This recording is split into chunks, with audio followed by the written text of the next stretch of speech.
138 o'clock.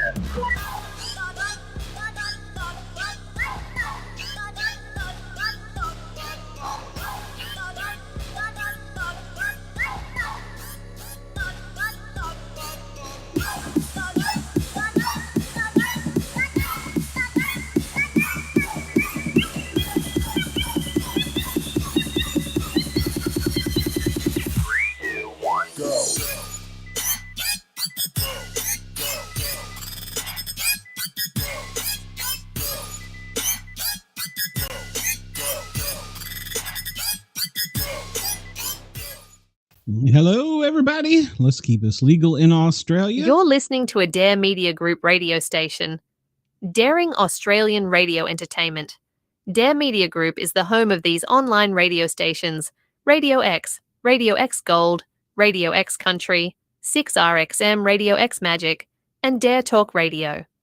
Find out more at daremediagroup.com.au. That's right, everybody. Welcome to the Paranormal Guys, the Sportcat Show. We have a great show lined up for you tonight. We encourage everybody that's listening in Australia to come over and jump in the chat so you can ask questions. We've got a couple of people already in the chat. We got Brenda, we got Wendell. Hello. Let's bring out my beautiful sidekick, Miss Harley. Hello. How are you? Hello. You okay? I'm very that tired. was kind of short. Okay. All right. Well, I guess I was expecting more. I don't know. As you know, we have two guests every night. And our first guest tonight, he is an author, and it's an apocalypse story. And he may say he's working on some other books. Immune, Seth Voorhees. Let me bring him out. That is what we are here to talk about. Hello, Seth. How are you? I'm doing well. How are you doing? Doing good. I liked your intro music when I was waiting there, and I was like, I need to write stories to that music, get you pumping. Yeah, that's the kind of music that gets me going, the high energy. So, Hello, Wendell. You're up in South Dakota right now. It's got to be a little chillier than here in Atlanta. So, yeah, it's a little chilly. It's getting there. Hasn't snowed yet, thankfully, but it's getting there. You can tell. Snow here Monday. Yeah, it's coming. Yeah. It's going to make it to the far south. We'll see in the mountains. It won't make it to Atlanta, but. So, while you're snowed in, it'll give you plenty of time to write, though. Absolutely. I love snow days, especially for my job. I'm like, oh, yeah, come on, snow day. Come on. Like, give me an excuse to write all day long and, drink hot chocolate and just sit and be lazy with my laptop. That's the best excuse ever. Absolutely. How long does it take you to put out a book? I mean, on snow days. On a snow day, I can pop out a few chapters. Usually I try to have a writing goal of 1,000 words a day, sometimes 2,000, just depending on what's going on, anything like that. But, it takes about a year or so to write a book. I mean, if you do 2,000 words a day, you get, after about 6 months, you have about 70, 80,000 word novel. I think for me, the longest time is just editing. So for me, I edit my book 3 times. I have the first draft. I write that obviously more free, willy-nilly, and don't really care what's going on. And then the next 3 edits, it's more the polishing and the cleaning. I'll take about a month off between each edit too. And then I give that to my editor after the 3rd pass, and then she'll usually tear it up, tell me more what's wrong and what I didn't see. That's usually why I stop after 3, because there's a certain point where you just don't see your own work anymore, if that makes sense. What's your relationship with your editor? I hear some people, it's like a love-hate relationship. Yeah, I mean, I love my editor. She does really good work. There's always kind of a love-hate just because, yeah, they're trying to polish it up and make it as clean as possible. But once in a while, they'll maybe take out something like a description that you thought was really cool and needed. And it's like, no, let's keep it in there. But if they're really helpful, they'll be honest with you and blunt and be like, this sentence doesn't really make a whole lot of sense. Like, what are you trying to get at here? I don't understand. Or, she'll be ruthless, but that's what you need. But no, we have a good relationship. They come at you with a red pen. Oh yeah, red pen everywhere. Well, yeah, now it's on computers, so now it's the red ink highlighter. Now it's no longer pen. Well, how long did it take you to write Immune? This is the first of a series, or is this in the middle of a series? It's the first book. I don't know if it's going to be a series yet. I've left it open to becoming a series. So I wrote it. It was about a year. Right now, it's on its second edition. The first edition came out horrible timing because it's an apocalyptic book about a virus that takes over the world, and it came out December of 2019, right when COVID hit. So perfect timing, right? So it was with a different publisher at the time, and then eventually I got the rights back. And it got back to me, and I just republished it, the second edition. I went through it all over again. I republished it back in July. So this is the second edition. So there's a little changes, little adjustments, but it took about a year to write. Did COVID change it any, by the way? No, if anything, it was creepy. I feel like I predicted COVID because there were aspects in the book that actually were kind of taking place with COVID. And I was like, what the heck? Because in Immune, I have the story where if you're A positive blood type, you're immune from the virus, which is my blood type, by the way. That's how I came up with that. No big revelations. I just took from my life, my perspective. Because I always had this thought of what would it be like? What would it feel like if you were totally immune to a virus, but yet had to watch everyone else suffer and go through the hell? How would that feel in your life? And so that's kind of what started it. And then also I was watching The Walking Dead as well. And I was like, you know what? I should add some zombies into it. But I wanted to make it different than a normal zombie book. Because, this was back when Fear of the Walking Dead just came out. Walking Dead was at its height. So I was like, everyone's doing zombie stuff. So I want to do something different. And what I eventually came up with was, I don't think anybody's written about people coming out of the zombie phase and remembering what they did and what happened. And that's where Immune goes. So there's two classes. There's Immune, so those who are not affected. And then the Inflicted is what I eventually call them. So they're the ones who come out of the virus, the zombie phase, and they start repopulating and basically reconstructing the government and the country. And so there's just a lot of class switching and rivalries that go back and forth with the two. But yeah, COVID definitely, there was a weird part. I think I was watching CNN and they had actually mentioned that. They're like, oh yeah, COVID, you may not get it if you're a certain blood type. Research is still going on. And I'm like, well, that's creepy. It's like, well, hopefully no zombies. It's funny because all my kids and my husband, every time there's some virus in the house going around, they all get sick, but I never get sick. I wish that was my case. Yeah, usually the daughter gets sick first, then it's my partner, and then it's me. I'm always the last one. I'm usually the one who has to watch everyone suffer, and then I'm like, all right, my turn's coming. I wish I would get sick at times because then I could stay in bed all day and not have to take care of him. Yeah, I don't get sick very often, but when I do, I do for sure. Yeah, I got a 4-year-old little germ breeder that runs around here every day. So, yeah, she's 7, so yeah, that's a good age for sicknesses. Yeah. You talking about the virus? When I worked at the fire department, right when it started, and they were almost to the point in public safety terrified of this. I mean, you would have thought it was a zombie apocalypse.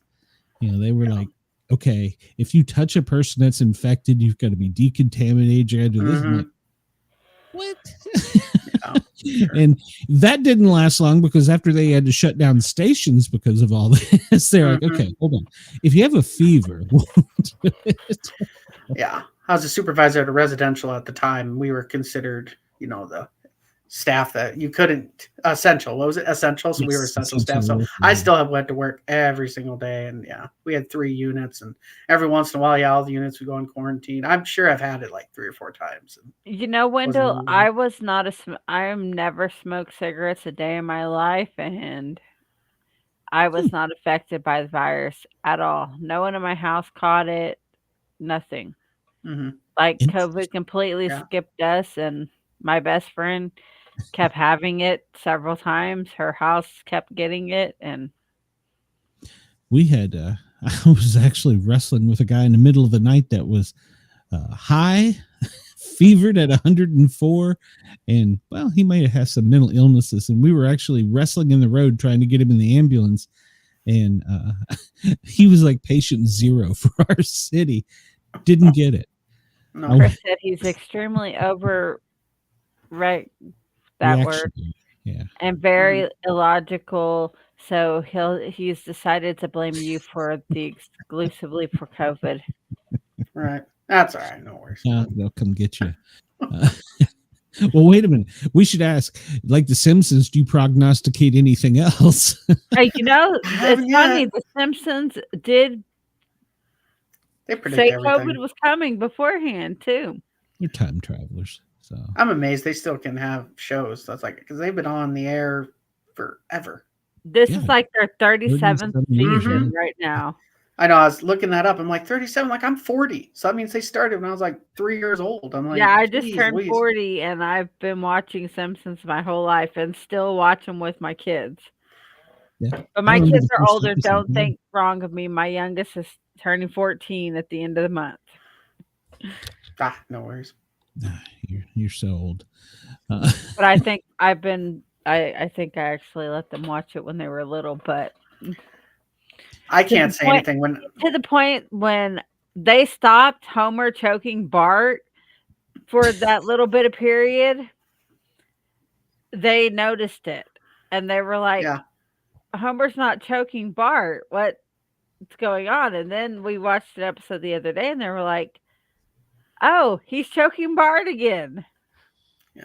Well, we had South Park when I was younger, so I can't say anything. When Exactly. I think I was like 15 or maybe 16, I don't remember, but when the movie came out, remember South Park, Bigger, Longer, Yeah. Uncut? And it's still on air. South and we Park conned is my still mother on into there. going and seeing it, and we were still, I mean, we weren't too young, but we were still young enough where we should And have this newest been in there. season of South Park is just Yeah, I haven't watched it in a while. It's been years since I've seen the South Park episode. it's hilarious and I had raunchy. Ren and Stimpy. Really raunchy. Oh, Ren and Stimpy. I remember that when I was a kid. And Rocco's Modern Life, too. Oh my Those god, were, I loved Rocco's Yeah. Modern Life. That was when cartoons were good. yeah. Now There's still episodes where you're like, man, I can't believe they got away with that. Yeah, exactly. What were your influences to writing? You said The Walking Dead, obviously, but Well, it started when I was younger. I think like most people, Goosebumps, R.L. Stein, the Goosebump books were really big. classics right Oh there. yeah, I read those obsessively. I even like had in my mind at the time like I should write books just like him, and I wrote like a list of, I don't even remember how many it was, like maybe 50, 60 titles. I didn't write them, I just wrote the titles down. Like, so that even kick-started my imagination just going from there. My first actual story I actually wrote was, I think I was 18. Yeah, I was 18. It was my senior year of high school, and I wrote a novel. And it was, by then I was reading a lot of Stephen King. You know, it kind of goes from R.L. Stein, and then as you get older, Stephen King. And I don't remember how long it was. It was probably like 80,000 words, something like that. But yeah, that was my first real crack at it. In fact, actually, when I wrote Immune, I had forgotten about that story, and I was sitting there going, I wonder if I could get something out of that. And I had to find, for those of you who don't understand what I'm about to say, a flash drive or a floppy disk. I had to find think my floppy most disk. people that watch us on this network know what a floppy disk is. Yeah, I had to get the floppy disk, put it on the flash drive. Yeah, I had to do all that fun. And then I finally looked at the story and I'm like, this is really bad. But I was 18. I didn't know what I was doing. It's amazing how much you have to relearn. Because I didn't write for the longest time. I eventually went to college and got into a few academics circles and a few other avenues with sociology, psychology, eventually became my degrees. And I went there. And then so I took a break from writing. And then I think I was 30 when I picked it back up. So it's amazing how much I had to relearn, like I said, because I forgot. I read that story and, there was just so much, like one sentence was third person, then the other one's first person. Then there's 3-person perspective and 2-person's perspective in the next one. And it was just like, oh, this is terrible. But, yeah, I sent my chapter off to a friend and she messaged me back and said, do you know what quotation marks are? right. Oh. Hey, I liked your few chapters. It was all right. So with this, you said, well, reading the blurb about it here, the bio, what do they call that? What's the technical word for the plot, the summary? The summary, I think. Yeah, usually. Description. I'd say description. The main character, he finds himself immune, but somehow he ends up in the wrong camp. Yeah. So in the story, basically, so this is kind of how it goes. So yeah, the main character's name is Wyatt, and yep, he's immune, and he's kind of helping his family and friends kind of just navigate the area, basically the country, and just kind of keeping himself safe. And he eventually winds up in an internment camp run by the Inflicted. So at this point of the story, they're out of the zombie phase, and they just call themselves the Inflicted. And yes, I realize it should be Infected, but I wanted Inflicted just because I was like, it's fiction. Let's come up with some weird creative name. But anyway, and yeah, so then when they go there, I don't want to give up too much because then the world changes after that. But one of the characters actually, her name is Helen Olsen. She's the director of the camp, and she's a secondary character who at first was just had like a little part, but as you read the book, she totally took over the story. And yeah, she had a much bigger role to play, and I love it. So she's part of the Inflicted, and she eventually becomes the director of the organization that kind of replaces the CIA, and so she helps fight the immune. But here's the thing with her that I found really, and this is why I kind of love this story, is that so her partner Tamara is immune as well. So while she's working for the Inflicted, she's spending half the story hiding Tamara from the Inflicted. In the beginning of the story, while she was a zombie, Tamara was doing the same thing, hiding her from all the immune so they didn't kill her. So there was a lot of back and forth of their relationship having to be kept in the dark, but being loyal to each other while yet having to be on the opposing sides. And yeah, the story just kind of took off with her. And that's where I said where I left it open. If I do ever do a sequel, I think Helen will be the main character, and I'd like to pick it up from there. I just haven't done it because I don't want to write a story just to write a story. I just haven't had a good idea yet. So I'm like, I'm not going to wait until inspiration comes. That makes sense. Yeah. Is this in what timeline is it in? Is it present day or? It was present. I mean, it was 2019 at the time when I wrote it. So it's probably around that time frame. Well, it was probably closer to 2017, really. Okay. So it was that time. Yeah. Modern. Okay. All right. Well, I was making sure you didn't move it back in time. So, I didn't want to do that much research about history. I was like, no, let's just keep it in the modern present. That's true. Yeah. What takes place in all of America, or is it worldwide? It starts originally, from Wyatt's perspective. Turner's another character in another book I've been working on all day, so that's why I said Turner. Wyatt, he's in South Dakota is where his story starts, and then it navigates into Iowa, and then eventually does become worldwide. They eventually wind up in Australia, Wyatt and his family. So, we'll see. We've got Australia actually is in the book. Australia becomes kind of the main burrow where all the Inflicted send all the immune, and it becomes kind of like all the immune's home in the whole world. Awesome. Well, we're live on Dare Talk Radio in Australia, so there you go. Pimp it. Yeah. So have you ever been to Australia by chance? I have not. I had a coworker though who went to school there, and she would always tell me about Australia. So I haven't been yet. I'd like to go. I'd like to see it. It'd be great. I'm told everything there will kill you. I've been told that too. But I figure, if you get the right person next to you, they'll be all right. Yeah. I have heard that though. Yeah. Well, we've got a great audience in Australia. So hopefully hearing this, they will, can they get your books on Amazon there in Australia? Yep. You can get them on Amazon. You can get them on really online, any bookstore like Barnes and Noble, Books A Million, any online bookstore really. Yep. Okay. Yeah. Cause I know, I don't know how it is with selling it, but sometimes you can't sell in certain areas or something. So I don't understand. As far as I know, it's worldwide. Yep. It went through. So these second editions, all my books, except for one, are on second editions, and I had to republish them all, and they're all through Ingram Sparks Publishing, and Ingram's the main distributor, and it's worldwide. So yeah, you should. Good. Well, hopefully we will help you there. So, and with, so you're not doing that, but you're working on other projects though. You kind of let the little cat out of the bag a little bit there. I am. Well, I have two projects I'm working on right now. One is in the editorial process. That one's called Cottonwood Prestige. That one is about a man named Eugene, and he has to go back home to a town in Michigan to help his father, whose health is not doing good, and also lives with his grandfather. And they're all members of this organization called the Albatross, which started as first a school fraternity, but eventually turned into this powerful organization that basically runs the whole county and the area, just, all of the higher ups in every department and everything. And eventually what happens while he's there is all these murders start taking place, mysterious murders, all Albatross members. And so I don't want to give too much away, but he gets kind of sucked in So that's what that story's about. So that's through the editorial process, like I said. And then, yeah, I have another one I'm still working on. I'm on like, I think my 3rd draft now. And this one is more tied into the mental health field because I worked residential for a long time, and mental health in general. I still work with youth, and that's always been the population, 10 to 19.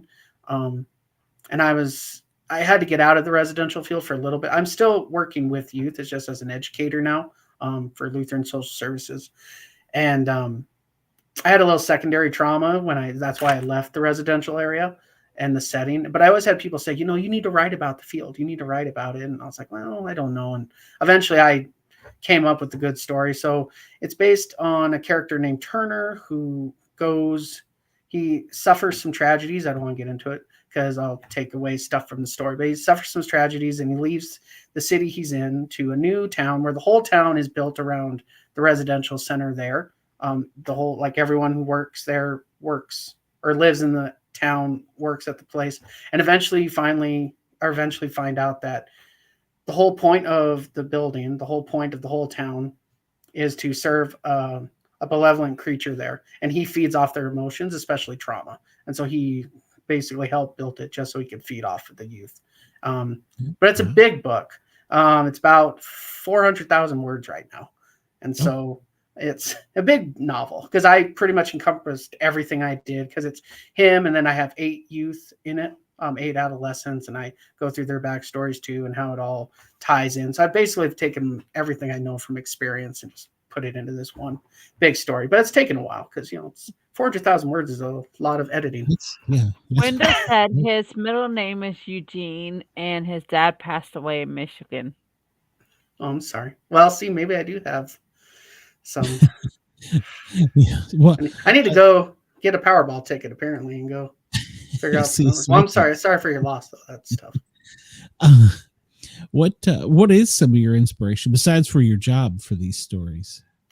A lot of times it can be anything really. Obviously I read a lot. So sometimes that'll give me inspiration, like anyone does, they watch movies or videos or anything. But a lot of times, sometimes I'll just be maybe driving my car and I see something or I hear something on the news and I'm like, oh, that's, I should write about that. And for me, it always starts with the scene. I'm not an outliner or a big plotter. I might take notes here and there and be like, so that way I don't forget someone or a character or some detail. But for the most part, I write by the seat of my pants. So I'll just see something. I'll be like, that'd be cool to write about. And I'll just start a scene. And then that scene will build off onto another scene. And usually I know it's a good idea if in between the time my writing sessions, an idea will come to me. That's when you're bored doing the dishes or you're at the gym or, those boring monotonous times in life is when the next part of the story comes to you. So if that doesn't happen, then I know it wasn't worth writing about. But yeah, anything can really inspire me. Immune was really several inspirations rolled into one. Because like I said, I told you about thinking about the virus and like how if you were immune, that was based off swine flu. I had that idea way back then. And so I just kind of tied it in. And then the zombie part later. And then the CIA part was because I was reading a book called The Legacy of Ashes, and it's about the history of the CIA. I was reading that at the time, and then I was like, oh, I should incorporate that somehow. Yeah, so I guess the answer is everything. Just depends on the mood and the day, really. Well, and some people say their characters guide them along the way. Do you find that to be true? Mm-hmm. I do, actually, a lot of times. Yeah, it's very much, like I said, I write 1,000 words or so, and I'll kind of get going and I'm like, okay, I'll stop here. And then, what happens next? And then a thought will come to me. And the characters usually will drive it. Not all the time. Maybe once in a while if I have just maybe a thought or an angle I want to go, that might lead me. But very character driven, usually. That's good. No, and I think that makes it more interesting because they're not just a part of you. They have their own persona. So yeah, and I try to add a little bit, of me in every character as well. Sure. So, with you having the background in, I almost said photography, psychology, Did that, aside from the one that you're writing that is more based on that, did that help you, or do you think it may have hindered you some? For Immune, I don't think it hindered me at all. For the one I'm currently working on, like I said, the bigger book, maybe a little bit with that, because I was just like, all right, if I'm going to write about these theories and these things, I want to make sure I get it right. I want to make sure the information is correct. So I had to do a little more research just to make sure I was on the right track with some things. And you said everybody encouraged you to write a book about your field. Paramedic, same thing. Mm-hmm. And I always tell them, look, dude, there's like 200 of them out there, Yeah.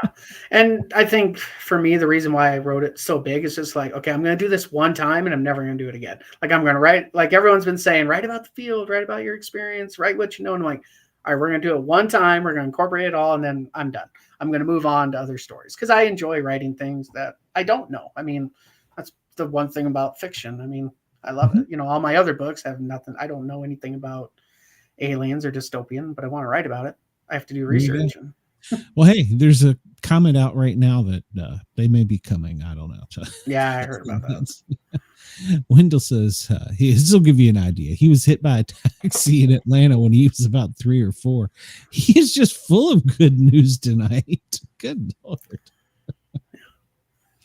Yeah, I can write about it. I could find something. You never know. There's always a good twist. Yeah. If you got a character named Wendell, just have him get hit by a taxi for fun. We love her. We love our chat. So I love creative names too, and I'm not really good with names either. So if people are always like, "How do you get the names of your character?" I just Google unique names for boys, and then I just go through the whole list of 100 and be like, "This name sounds good."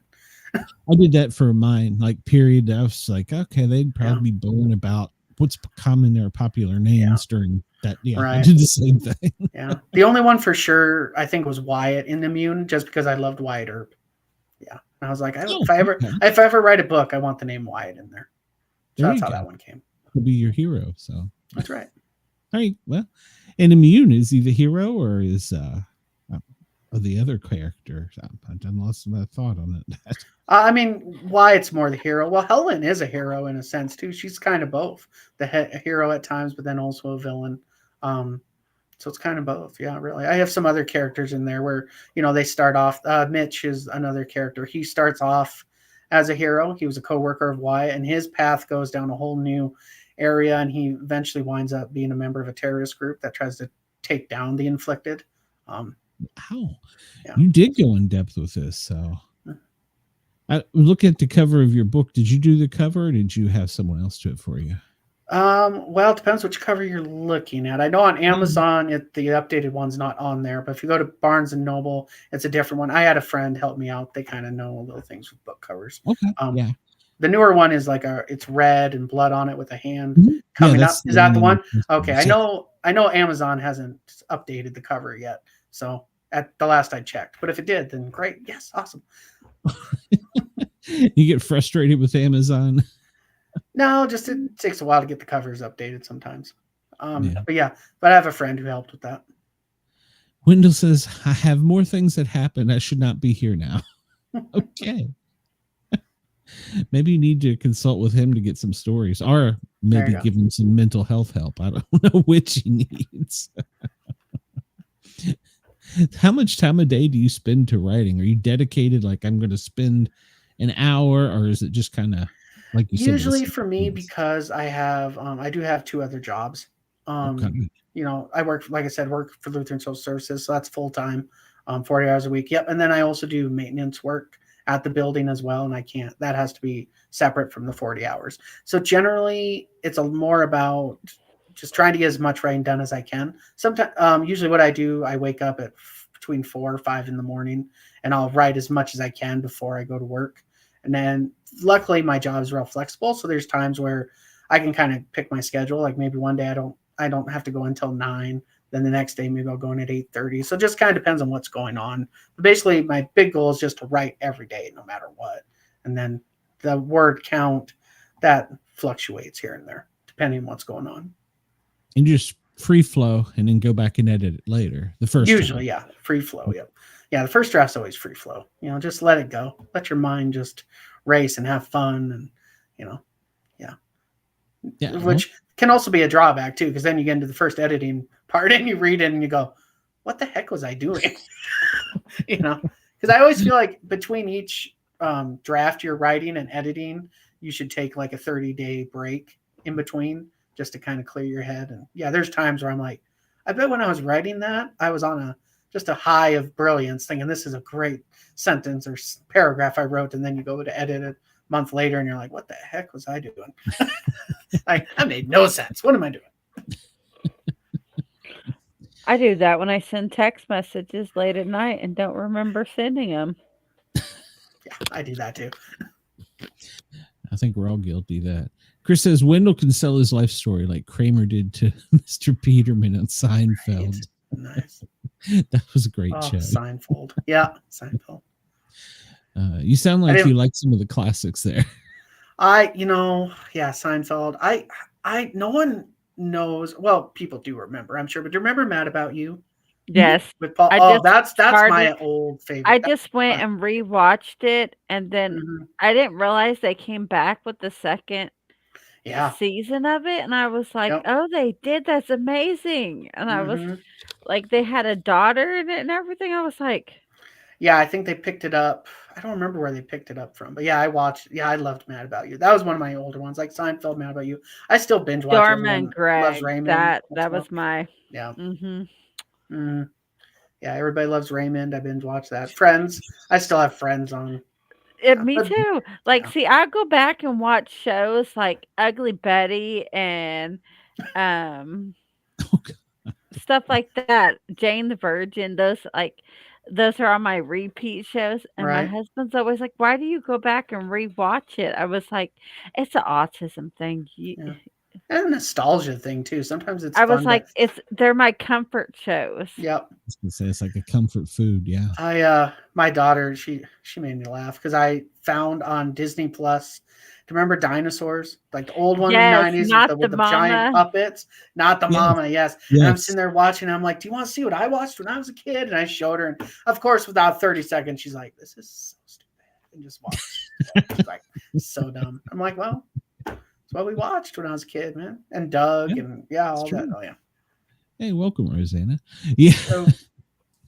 Well, the technology has changed too. And with cartoons are not the same at all. None of it's the same. So, Seth, what or who, like, I know you said that you like Goosebumps and that, but what person actually inspired you? Like, do you have a family member or something that was like on your side to keep you going to do your writing? I mean, my mom's always been obviously very supportive and just be happy, do what you need to do. She's always done really well with that. Always encouraging my dreams. She, actually probably helped out quite a bit, just also too from the perspective of being a little more brave and learning to talk to more people. I remember actually my first day of college, when they have the whole just meet and greet, where you have to, and there's all the organizations. She said, I want you to join too. I'm like, okay. And I went and I didn't find anything. And I came home and she goes, did you join any? And I go, no. And she goes, get your butt back over there. Like, don't you dare come back. And I was like, okay. But yeah, she definitely supported my writing. And, my partner now, Rosanna, she supports me as well and encourages me. That's good. Is that Rosanna in the chat there? That probably was, actually. I didn't quite get a look. I'm sure it was. So what is a piece of advice that you would give any up-and-coming authors? Well, there's a few things. I think first off, and I know it's a cliche in a sense, but it's true, read a lot and write a lot. That's what you got to do. You think of, for me anyway, I think of my imagination as like your body. For your body to take care of it, we exercise and we eat healthy. For your imagination, reading and writing, that's your nutrition, that's your exercise. So do that a lot. And then also to understand there's a difference between writing popular tropes versus ripping someone off, an author. And the reason I say that is because, obviously I write dark fiction. I love the genre. And obviously Stephen King is an excellent example of, he's on the Mount Rushmore of who made this genre popular, right? Like he's on that Mount Rushmore. But I find it so interesting. There's this like group of people that just seem to think, the genre started with him. Like there was no one who wrote any horror, no one who wrote any dark fiction before him, and all of the tropes he wrote about and made popular were invented by him, and he owns the right to them. And they are so quick to be like, "Oh, you can't have a haunted hotel in your story, because if you'd have that, you're ripping Stephen King off. You know, you can't have a story about aliens taking over human beings, or you're ripping Stephen." And it's like, okay, no, those are tropes. There's a difference between writing about something that's popular, something versus ripping him off. And I think as authors, especially in my genre, people worry about that a lot. Like, you know, what's the difference? How do I know if I'm inspired by this trope versus ripping them off? If that makes sense. Like just, you know, just don't worry about that, because a lot of people fear that. I mean, like, you know, go into a bookstore, go into the mystery section and tell me how many books are about, oh, so-and-so's best friend died and the police aren't doing good enough work, so they try to solve the crime. I mean, that's in, you know, yeah. So that'd be my biggest advice. Most dark romance, because I'm a big dark romance reader, they're all the same. The guy kidnaps the girl, wears the mask. They're all about the same, pretty much the same, just different characters, different masks, different scenarios, but they're all about the same. Yeah. So hopefully that advice made sense. I think I think that did, because Robert Kirkman, he has had a lot of people say that he ripped off the original. What was the original zombie movie? I just drew a total blank. But of course, now he's taking it way further than that. But he's pretty defensive about that too. So well, I don't blame him. Well, I know, like with Salem's Lot, you know, I know people have said, well, he was the first one to write about vampires in the town. I'm like, nuh-uh. Have you read I Am Legend? Like, that was the first original. I'm pretty sure he was the first one to do it, because that's about vampires. It wasn't about zombies. The movie changed it. But yeah, that book was awesome about vampires. Well, I mean, if you even go back before that, there's like Anne Rice. She did vampires. So vampires are always they're popular, so they're in everything. Yeah, so I always find that funny, because I'm like, no, he made the genre popular. He didn't invent it. Like Mary Shelley, you could say, is the one who invented it. I mean, she, you know, wrote Frankenstein. She was 19. I mean, she should be on the Mount Rushmore as well, too, because she made it popular. It's a classic, still a classic. So. Oh, absolutely. Do you ever think about you'll make it to the big screen one day, or? You know, I'm always torn. I mean, that'd be a great dream. That'd be a great goal to have it on the big screen and just see my name on it and say, you know, based on the book by Seth Voorhees. Yeah, that'd be a great dream to always have. And I don't know if I want to get too popular or famous, though, either. I kind of like what I think it was Ben Affleck said. He goes, when people ask me, what's it like to be rich and famous? He goes, just settle for rich. Because sometimes fame isn't what you want. But yeah, definitely that's always a dream, to want to have your name on a book, of course, or the movie, of course. Yeah, and I already know who would play my characters in me. And by the way, I already know. Let's see. Okay, you want to spill the tea, or spill the tea? Sure. I think Wyatt Hugh Jackman would be a great one. Oh, and then for Helen, I thought Emily Blunt. She would be awesome. I mean, because she's such a great actress. Yeah, she does everything. Okay. One of my friends, his book is making it to the big screen, and nice. They picked him up. He lives in Boston, and they took him to Hollywood, and for a week they catered to him, drove him around and everything, and he'd come back home, and his wife was like, all right, so while you were gone, a pipe burst in the neighbors, it flooded the basement, did this, and he's like, why did I leave? Yeah. He had everything, and then when he come home, everything was, he had to get remodeled. He had to do work in the basement. And then his car, he was driving, and somebody lost a brick or something off a dump truck and blew out his radiator. He was like, I should have never went. That's a sign. Right. He said, yeah, that spoiled you. He says, what do you want to eat? What do you like to eat? And he said, I don't know. Yeah. That's great. I'm like you. I would rather be able to make my own choices than have to have somebody come. For sure. Oh, what do you want for breakfast? What do you want for dinner? I don't know. I'll find something in the refrigerator. Leave me alone. Go away. Depends on the day. Jeez. Well, do you have any other genres that you are interested in and have thought about dipping your toe in the water with? Westerns. I've always kind of thought about dipping my toe into that. There's a few times I've written a few small short stories here and there about that time period. Fiction, nothing. It's nonfiction is what I mean. I haven't done that, but yeah, definitely that whole genre itself.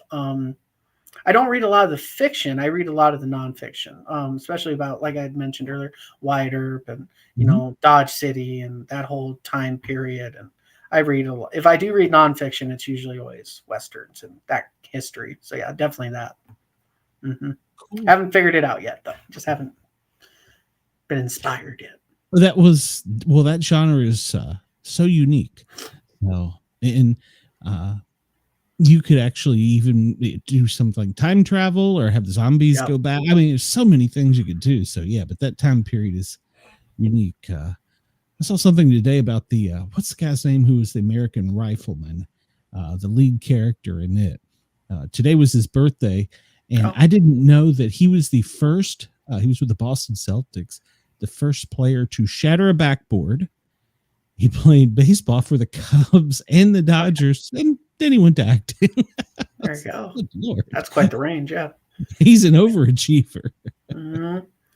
Yeah. Now, my one book, Midglow, that is on its second draft too. It was originally published through Amazon, and then the second draft, or the second edition, just came out this summer. That one is kind of more close to that history I told you about. So that book is about bank robbers. It's around the time of Pearl Harbor, and they eventually discover that all the banks they're robbing, the money was owned by the same person.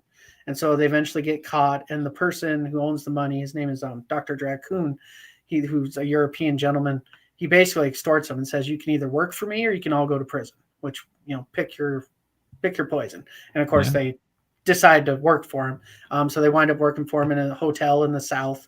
And it's odd because he's a European gentleman. World War II is just broken out. And so there's just all these mysteries about who he is and what he's doing, his research, and they have to do small tasks for him, and eventually it's weird tasks like grave robbing and things like that. So eventually you figure out the mystery of why he's there in the United States and why he fled Europe. It has nothing to do with the Nazis, because I know everyone's going to think that, but that was a twist I put in there on purpose. I'm like, everyone's going to assume the Nazis. It's not. But anyway, so that's the closest I've come to being or incorporating history into my stories. Okay. Well, alternate history, I guess. Yeah, that's a genre in itself. So, one thing we always like to ask our guests, if you've ever had any type of paranormal experience, seen a Bigfoot.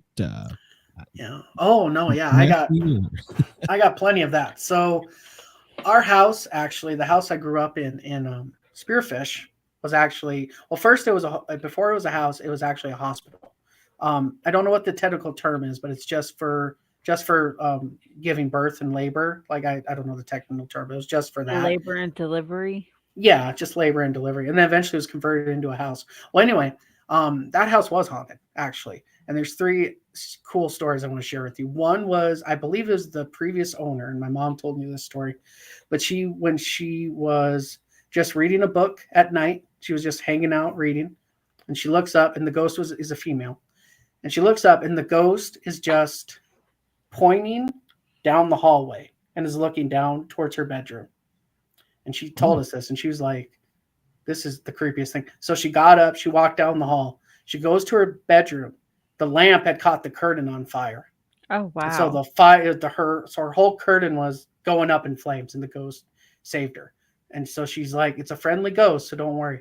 And then, so the next encounter was my sister. I don't remember how old he was. She must have been like 2nd grade, 3rd grade. And I just remember hearing a scream in the middle of the night. Like, not like I'm in danger scream, just like startled scream, And we asked her the next morning, like, why did you scream? What was going on? She goes, oh, the ghost lady was brushing her hair, and it just scared me. Because she had a big vanity, and those big round mirrors, they're like in a circular shape. She had one of those in the bench, and the ghost was just sitting there on the bench brushing her hair. And then my only incidents was, there were times where I would be home alone by myself, and I'd go upstairs to my room, and then I'd come down and the radio would be on, and there's no one in the house. And I'm just like, okay, I guess she wants to listen to the radio. So those are our house. So that was our house. And then the other instance I used to have is, I told you I worked in residential, and there was one place that was called Wellflin. They had an older building. When I quit working there, we moved into a newer one. But in the old building, there was a room where several youth swore up and down that there were times they could hear someone crying. And it used to be a nursing home. So we're kind of wondering if it was like, in fact, I remember one patient, she came out of her room with her mattress and she was dragging it into the group area. And I'm like, are you okay? What's going on? She goes, I don't care. Give me restriction. Someone's crying, I swear, and I can't deal with it. I'm sleeping out here. Go ahead, put me on restriction. I'm like, no, you go ahead. Do you? Yeah. So those are my paranormal stories that I hang on to. Well, I mean, most facilities, any type of medical facilities, got some kind of haunt because of the trauma that goes on in people's lives. So yeah, I actually got a book once on South Dakota hauntings, and I'm not going to give the title or anything like that, but I was really disappointed because they didn't have the Bullock Hotel in there. Because the Bullock Hotel in Deadwood is famous for being haunted by Seth Bullock, the sheriff. In fact, it was on Unsolved Mysteries, the old one with Robert Stack. Remember him? Yes, that old one. There was actually an episode there was an episode talking about that. Like, that's how popular it was. So I was like, how do you not put that story in the book? Like, that's, come on, man. It's like, oh, you dropped the ball. Well, does this stuff freak you out, or do you kind of just say it's just part of reality? Yes and no. I want to say, it's part of reality, so it does freak me out. I kind of enjoy it, but I kind of love it. It's weird how, I can read a book and it doesn't freak me out too often, but then I'll watch a movie and it freaks me out completely. And so I don't know what the tie-in is between, but yeah, it's like I like it and I love it. But yeah, I think it's just part of existence, part of reality. I don't try to solve anything. I just kind of go, well, obviously there's evidence and things going on.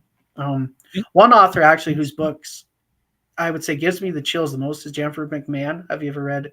She has some books like The Night Sister and The Winter People and The Invited. Oh, her books are excellent. She's one of my favorite authors right now. Like, she's the one where I'm not reading reviews. If someone says, oh, her next book's out, I'm buying it. I don't care. Like, I'm buying it. Yeah, her books are excellent. So shout out to her. Little plug-in. I'm not a horror fan. I like science fiction, alternate history, that type of thing. Okay. And of course, well, I'm the horror fan. You're the horror fan. Well, The Interim is the straight horror book for out of my 4. And then Question 17 is more of the science fiction dystopian novel. So awesome. Yeah. Wendell says he has a picture in his house. I guess he took the picture and he could smell a ghost cooking. That's Brenda. Glenn is scared. Yeah. No, I grew up in a haunted house. I just don't want any part of it. So I have horror stories that can make you. Yeah. So no, not interested in it at all. Yeah, that's like my stepsister's house. Mm-mm. Yeah.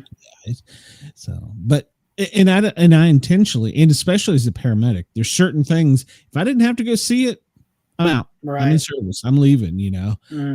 Then there's some people that they want to just get into all that stuff. And I'm like, yeah, if I don't have to, I don't want to. So I think that's also what twisted me to not like the horror genre and stuff. So yeah.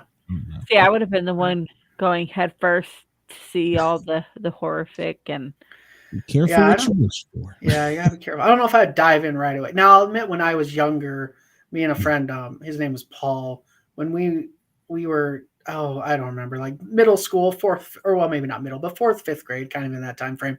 We loved to go to the video store. Remember, you could rent video stores. I know some people are not familiar with that anymore, but we'd go to the video store and we'd rent 10 or 6 horror movies. And this was back when you just went up to the counter and they go, do you have your parents' permission for these? And you go, oh yeah. And they're like, okay. And and obviously we shouldn't have been buying them. They were all rated R. But yeah, we would stay up all night and just drink Mountain Dew and watch horror movies all night long, which did not thrill our parents. They did not appreciate that one iota. That was another influence. Because if your parents gave you the curse, I hope you have a child just like you one day. You might, your daughter may be doing that. Oh, she already kind of likes it. Yeah, like it's Halloween. She was like, we should turn our house into a haunted house. I'm like, all right. Yeah. Well, when you have the last name Voorhees, you kind of have to be a horror author too, because Jason Voorhees. So. My mother cursed me with that whole, I hope your daughter's just like you. Well, my daughter's just like me, if not worse at times, but it's the worst parental curse. I think it's generational. Hey, I cursed her. She was a twin, but true. She ate her twin. What? Yeah, she absorbed her twin. So I tell her she ate her twin. Yeah, And my so I tell her, I hope I curse you with 2 Oh my God. that are twins that act just like you. Yeah, I got a kick out of one day. My mom tells me, she goes, "Your sister called," and I just had to laugh. And I go, "Why is that?" Because she has 3 boys, so I have 3 nephews, and they're all at that teenager age. And I guess my sister, and she was kind of rough when she was a teenager. But anyway, she called my mom and just goes, "Mom, I am so sorry. I am just so sorry for my adolescence and for my. I just apologize." And Mom just laughed and she goes, "Yeah, fun, ain't it?" But I like adolescents. That's part of why I enjoyed working with them. Have been for so many years, because they are kind of a challenge, but there's a lot of good to the challenge though too. Mm-hmm. Yeah. I have 3 teenage boys. So yeah. Yeah, well, I have they make you work for their love and respect, that's for sure. I have a 13 and 14-year-old, then but they're about to be 14 and 15 at the end of the month. And then a 18-year-old who turns 19 in December. And then my daughter's about to be 22. Good Lord. Yeah. Are we like 52? No, I'm 40. Well, Seth, before we let you get out of here, I want to make sure, especially to our Australian audience, we let you get a good plug in as to where they can find you. And occasionally, it's not often, but sometimes people want to get in contact with you, maybe get an autographed copy or something like that. How you can do that? I mean, I do have a TikTok what am I trying to say? Social media platform. I do have a TikTok page. I did just start an Instagram one. I was kind of told I needed to start one, so I did. I do have an Instagram one, so you can find me on there. Just things like Seth Voorhees or Seth Author is them. I do have my webpage, SethTVoorhees.com. It's all one word, so you can find me there as well. And I do have a Facebook author page as well, so you can just write me, message me on there. So okay, and everything's on Amazon and Barnes and Noble. So. Yep, all online bookstores. At least they should. And if you can't find them online, then send me a message and I'll guide you to it as well. I did hire someone just now actually to work on my webpage, and it'd be a little more convenient with that stuff as well. So don't you hate the fact that you have to have all these social media profiles now? Oh yeah, it's tons. It's kind of a necessary evil in a sense. Yeah. Mrs. Sportcat is always like, "Why aren't you on TikTok?" I hate it. I'm not in love with it. I get frustrated with it sometimes because I'll try. A lot of times I'll get sucked in. I'll be like, okay, I just want to do 2 or 3 posts, and then I wind up scrolling. And then it's 45 minutes. I'm like, oh, I haven't even done a post yet. Oh crap! Yep. Now I do a post. Exactly. I can't stand though. The things that frustrate me the most is when I don't know what the obsession is with showing a music clip, or not a movie clip, and then narrating it like it's a documentary. Like they'll show Jaws and the opening scene. It's like the woman jumps into the water and she's unsuspecting, knows about what to happen. And it's like, okay, we've all seen Jaws. Why are we narrating this? We know what's going to happen. Come on now. She's going to get bit by a shark. Yeah. Don't need to narrate Shawshank Redemption. It's on TV every day. Like we've all seen it 100 times. I'm trying to figure out why I paid so much money multiple times to go see the origin of Spider-Man. We got it the first time. Yeah, got it. It's all right. Yeah. When's your next book? Well, it's in the editing. When do you think your next one will be out? I'm hoping in the summer. I feel like the summertime will be around there. So I'm hoping. If sooner, better. But yeah, hopefully summer. Sure. Okay, so with you having young nephews, what's your opinion on the whole 6-7 thing? Let them be them. Because here's my thing. Every generation has their own little inside thing. Here's the deal. I'm a millennial. You know what? When we think about 6-7 being like, oh, this is the weirdest thing, I look back and go, you know what? My mom thought the same thing after Beavis and Butthead episodes, and we went, oh, my cornholio. I need TV for my bungholio. Like, come on. It was the same thing. Or Seth Green, what is it? My bum is on the chair. My bum is on the chair. Remember that song? And we would all run around going, my bum is on the chair. Like, we had our own weirdness too. So just let them do their thing. Let them be them. You know, It's funny when they're trying to explain to me it at work, and I'm like, just looking at them all with the glazed over face, and I'm like, mhm, you lost me. You've officially gotten old. no worries. Yeah, Yeah, well, they'll keep you in your place. They had to tell me about lit and fire and all that stuff too. I was like, all right, You yeah. know, they walk around and they're like 6'7", 6'7", Yeah. and I'm like, yeah. Though the youth I worked with, I have to give them credit because they're the reason I have the goatee. Because I, in bald, and because I was losing my hair, and they're like, "Well, you should grow a beard." I'm like, "Okay, I will." And so I grew the beard, and then one day they're also like, "Should you shave your beard too and be bald without the beard?" I'm like, "I don't know. Should I try it?" And they're like, "Yeah." So I shaved it all off. I walk into the unit, and one of the youth just goes, I'm like, "Yeah." And she's like, "Please don't. Can I just be honest and not get in trouble?" And I go, "Yeah, go ahead." She goes, "You look like a toe. You need to grow your beard back." I'm like, all right, cool. Some of the youth have kept me in my place many times, and I appreciate it. They're very honest. Yeah, youth are great. I love it. All right. Well, when your next book comes out, you've got to promise to come over and Oh, absolutely. visit with us. So, Seth, the hour went by really quick. I appreciate you for coming on and giving us exactly, Chris. I appreciate you too. Appreciate you having me. Oh, anytime. Oh, Beavis was funny. I agree. Yes, yes. I still laugh at that. I'm silly. But have a great night, Seth, and hopefully we will talk to you soon, maybe by summertime. Hopefully. Thank you for having me. Appreciate it. Yes, sir. And I want to make sure everybody knows in Australia that they can get your stuff, and please get your stuff. So, Yeah. All right. Have a great night, Seth. You as well. Thank you. All right. Bye-bye. Bye. That was good, Harley. That was good. Okay. Yeah. I told you I was tired tonight. Okay. Well, you know what? That's okay, because our second guest, we always have two guests, and we've had him on before. And when I saw he wanted to come back, I'm like, this is like having an old friend back. So I don't even know if I need to give Bjorn any introduction. He's my Viking hero. Hello there. Hey, how you doing? How are you, man? I'm doing good. Long time no see. Yeah, I apologize. I don't know what happened the last time I was supposed to be on. I completely missed it. It happens. It happens. I don't get my feelings hurt unless then you ghost me. No. I felt terrible. That's the first. first time I missed a show, and I love this one. I felt pretty bad, but I'm glad y'all had me back. Thank you very much. Like I told you, you are to the point where it's like you're an old friend, and I welcome having you around. So, plus, I learn something new every time about Viking history and heritage. So I love that. Oh yeah. I'm a veritable pool of useless knowledge.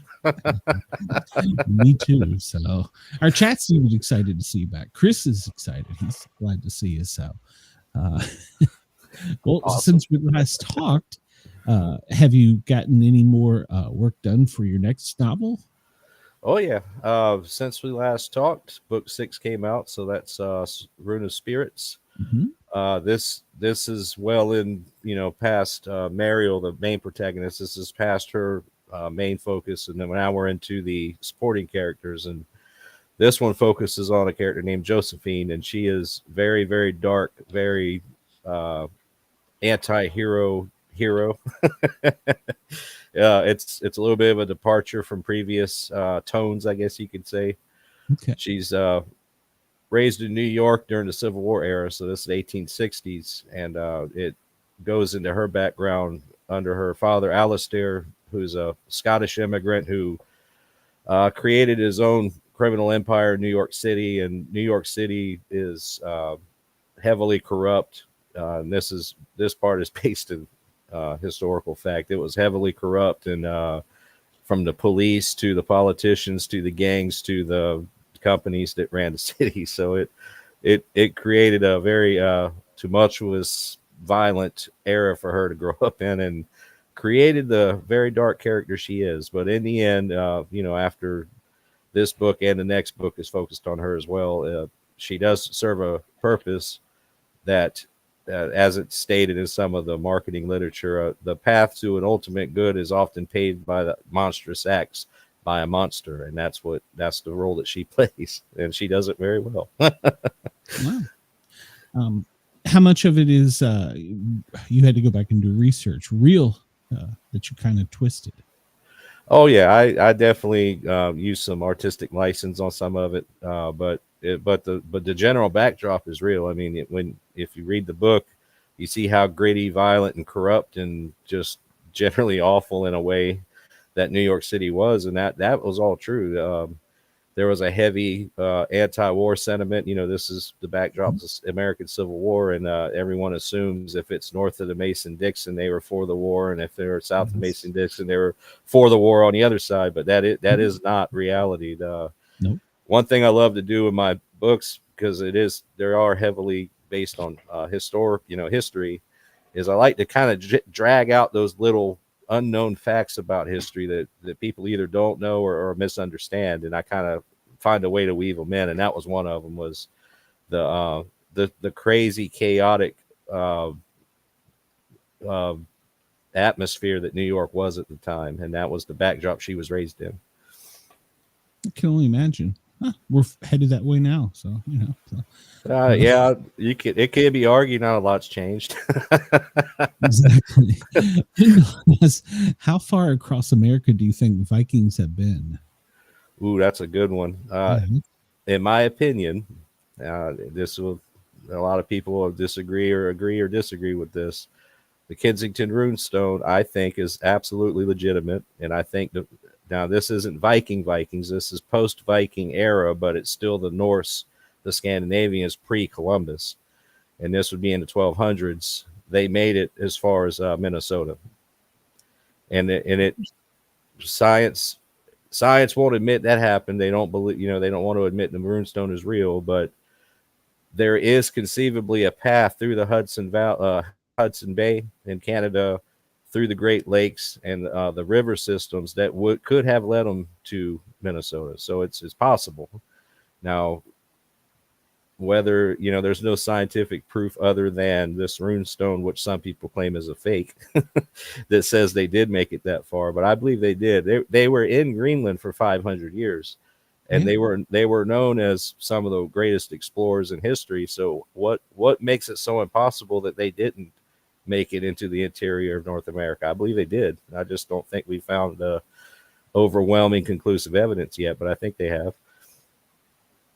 That's the thing. Science is, they don't want to admit it until there's just no way around it. Right. It's almost, instead of just saying, well, it's possible, but we don't have the proof, it's until I have proof it didn't happen, and that's sad that we don't use our supposition, our human gut feeling, to help fill in some blanks until we have the facts, but we don't do that, as the scientific method doesn't allow for that. I'll put it that way.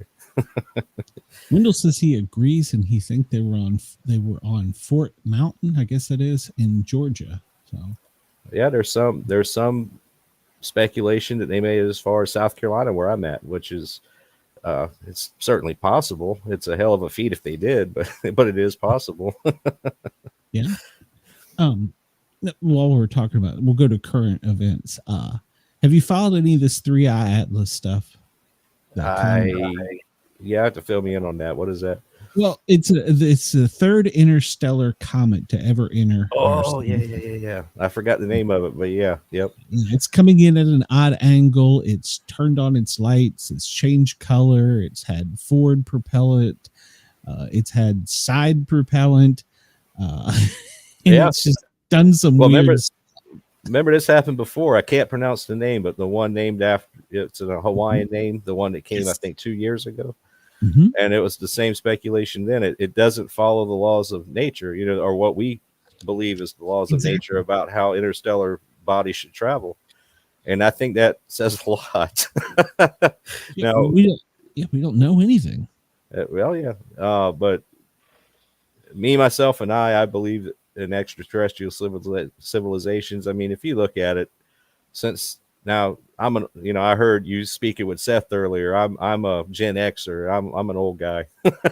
So when I was coming up, we didn't have proof of any planets past our planetary system. Our 9 planets. Yes, I said 9. I believe Pluto is still a planet. I'm a Gen Xer. It's a planet. But past that, we had no real proof that there were other planets. We didn't know if we were an anomaly. We were the only ones that had planet. We didn't know. But in the 90s, all of a sudden, we started finding physical, actual evidence that there are other planets outside of our planetary system. And I think at last count, this is something I kind of follow. Up until the last count, it was, I'm wanting to say 40,000 planets we think we found. Or maybe I'm overstating it. It's in the thousands, way in the thousands. And we find more all the time. Yeah. And taking that into account, where that's undeniable proof, we know that's true. We know there's no argument there. So why is it so unbelievable that there's other life or even other intelligent life? You know, it just seems to baffle me that people still die hard until I see an alien land on the front yard. I don't believe they exist. You know, I think that's very narrow-minded. That's my opinion, but that's my opinion. Yeah. So the idea that maybe some of these extrastellar bodies that are flying through or they don't act normally are ships. Why can't they be? You know, maybe they are, and maybe someone on our planet knows that, and we don't know. We're not telling us. So and that's one of the things that I think because NASA is conveniently, you know, they've like lost film and footage and all these space agencies, not even the ones that were shut down, like Japanese, German, China. Oh, nothing to see here. So, yeah, it is rather odd. And the quality of the photos. Now, granted, I understand they're coming from millions and millions of miles away wirelessly. I get that. But we still get these fantastic photos of a Martian sunset that's crystal clear. But we can't get up close on any object laying on the ground. It's amazing, isn't it? Right. Well, one of the scariest theories I heard on it is that it is a ship and that all life has passed away on it, and it's now basically being driven by AI, and it's still completing its mission. And I think that's scarier than knowing there's little green men on it, because what was their mission? It outlasted them, and who knows what's going to happen now. Yeah, that's a very real, distinct possibility. Yeah, I would like to believe. I would like to believe they're bringing a new kind of chocolate. That would be nice, but I mean, it's hard to say. Yeah. It'll be addictive. It'll be the new meth. Oh no, don't say that. That would be terrible. Interstellar drug dealers have come. There's a story arc for you, right? Yeah, there you go. I'm sure someone's done it. I poke around. I'm sure someone's done it. I'm sure. There's probably a movie being made right now. Well, if we keep blowing stuff up, I'm sure there will be. I miss Miami Vice. I'm sorry. I miss Miami Vice. Tubbs and Crockett. Yeah, that was some good programming back then. Yes, it was. Can't do that today. So, so what number book is this in your series? Oh, this will be number 6. Yep. 7. I have all of them in my library already before. Nice. Have you coming onto the show? I'm on book 2. Good Lord. Oh, you're getting into the nitty gritty now. We've gotten past some of the background. Now we're getting into the real battle. Yeah, you're way past me. I read a lot when I'm at home. Yeah, Mariel's quite a character. She was fun to write. She's very, very interesting, and it doesn't stop with her. As you go on in the series, you find more and more interesting characters, and some of them get even more complex and strange than her. So it's fun. It's a fun series to read. On my iPhone, it has a setting where you could have it read to you, because a lot of people can't actually see the books. Mm-hmm. So I'll click that setting and have it read the book to me while I'm at work. Oh yeah, I actually use it for the writing. My drive to work, my real job, not my fun job, but my real job is about 30 minutes one way. So I'll if I'm writing one, I'll put it as a Word file on my phone, and it'll read out loud, off the Word file, and I'll sit there and I'll proofread my own books driving to and from work. So that it's kind of a tool that makes it easy, makes it fill in that time that I could be doing book stuff. One of the guests we had introduced me to, was it Notebook LM on Google? Have you are I you think I've familiar heard with of it? it, but I've never messed with it. I'm not sure You what it is. basically put your book in, and you can put like your own library, and it becomes AI of only what you put in. And like, let's say you're writing about a character from book one, but you forgot, and you're like, oh, okay, did Bob die in this? And you just ask it like you would ask AI, and it's like, oh yeah, Bob died then. And it's like, that is weird but cool at the same time. I've experienced not writing. I still do my own writing. I refuse to use AI for actual writing, but I have used AI recently.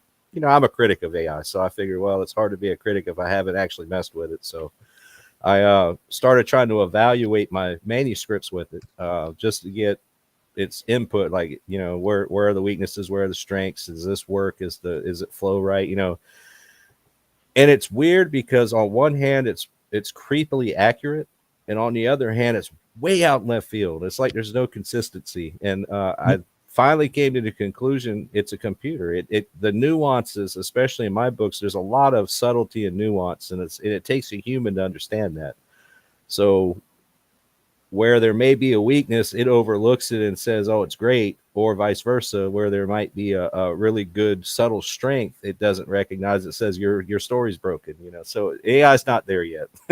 No. And I haven't tried using it to write because I refuse to. I don't think that's what it's for. It should be a tool to enhance creativity, not to replace creativity. I'm not sure it'll ever be able to be honest. I don't think it'll ever be able to replace a human. I don't think so. No. You know, that's my take on it, but I've been wrong about a lot of things. So maybe that's one of them. I don't know. As we get older, we learn. Well, one of the cool things about that is you can tell it to make an audio file, and you can say, tell me what you think is good about this or whatever. And it sounds like a conversation between two people when you play it back. It's in like it is creepily weird, but as I put in the first time, just goofing off, I put in like the football schedule for my college team. And I was like, okay, what can you come up with this? Holy crap. It came up with for the season, a whole bunch of stuff, like 15 minutes. But like, didn't AI predict who was going to win Big Brother? Yes, it did. Yeah. Did it? Oh, okay. And the person they predicted actually won. Yeah. Yeah. And so, yeah, we well, that's a TV show we cover seasonally. And at the beginning of it, I actually used AI. I was like, I put in all their inputs from CBS into AI. And I'm like, okay, who's going to win this? It was right. I should have went to Vegas with it. Yeah, that's something to consider. What's it going to do for gambling, the gambling industry? Mm-hmm. I'm not a gambler myself. And Audible's been doing a lot of, not like they used to do it where they hired people to read the books for their series, like Audibles. Now they're doing AI read, and I don't really like, because I'm a big Audible fan.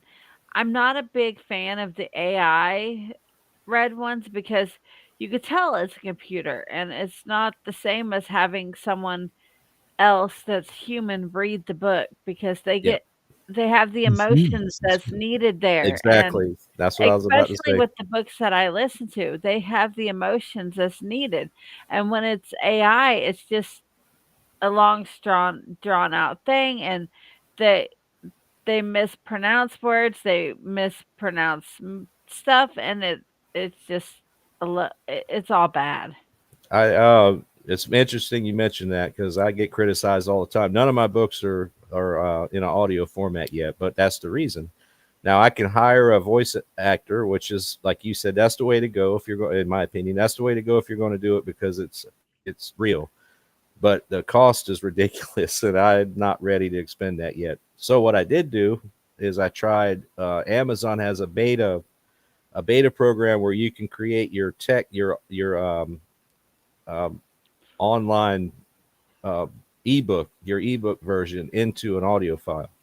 And I did that with the first two books, Runes of the Doctor's Daughter and Runes of Renewal. But I had to do a lot of well, it's partly my fault, because as you guys know, if you're reading the books, the names I use are Old Norse, so obviously AI has no idea how to pronounce those. So I got to go back and respell them phonetically so that it does the right pronunciation. But But where it failed, it did decent. I mean, the voice sounded pretty decent, but where it failed was exactly what you just said. There's a lot of inflections in my writings, and probably most people's writings. You know, when you italicize a word, that means you need to give it more weight than the rest of the words around it, or maybe the sarcasm. You know, I write a lot of there's a lot of witty sarcasm in the books, but the AI doesn't know that. So it, you know, where it says, you know, get off my ass, you know, get off my ass, it'll say, get off my ass. You know, it's like, And it's happy. funny. I listen to a lot of dark romance, okay?